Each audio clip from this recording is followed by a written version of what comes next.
Hello everyone, আসসালামু আলাইকুম। আজকের ভিডিওতে আমি আপনাদের শেখাবো গুগল ফটোসের একটা গোপন সেটিংস। সেই সেটিংসটা যদি আপনারা অন্যজনের ফোনে অন করে রাখেন তাহলে কিন্তু সেই ফোনের সব ছবি বা ভিডিও কিন্তু আপনার ফোনে চলে আসবে, বা আপনার ফোনে কেউ যদি অন করে তাহলে কিন্তু তাহার ফোনে চলে যাবে। তো কিভাবে এই সেটিংসটা অন করবেন তো চলুন দেখিয়ে দিই।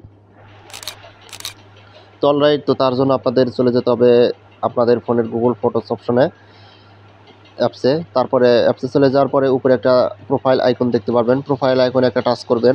প্রোফাইল আইকনে টাচ করার পরে এখানে আপনারা দেখতে পারবেন ফটোস সেটিংস। তো ফটোস সেটিংসের উপরে একটা টাচ করবেন। তো এখানে টাচ করার পরে এখানে আপনারা একটু নিচে দেখতে পারবেন শেয়ারিং নামে একটা অপশন। তো আপনারা এই শেয়ারিংয়ের উপরে একটা টাচ করবেন। তো শেয়ারিং টাচ করার পরে উপরে আপনারা দেখতে পারবেন পার্টনার শেয়ারিং।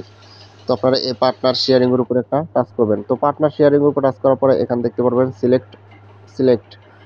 তো আপনারা এই সিলেক্ট অপশনে একটা টাচ করবেন। তো সিলেক্ট অপশনে টাচ করার পর উপরে একটা জিমেইল দিতে বলবে। তো আপনারা যদি এই জিমেইলটা যদি আপনার জিমেইল দেন, অন্যজনের ফোন থেকে যদি আপনার এখানে জিমেইল দেন তাহলে কিন্তু সব ছবি বা ভিডিও কিন্তু সেই জিমেইলে বা আপনার জিমেইলে কিন্তু চলে যাবে। তো আমি এখান থেকে একটা আমার নিজের জিমেইলে দিয়ে দেখাবো। তো আমি একটা নিজের একটা জিমেইল দিয়ে দিলাম।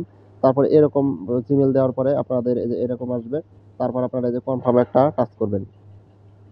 তো কনফার্মে আমি একটা টাচ করে দিলাম। তো কনফার্মে টাচ করার পরে এখানে একটু লোডিং হবে।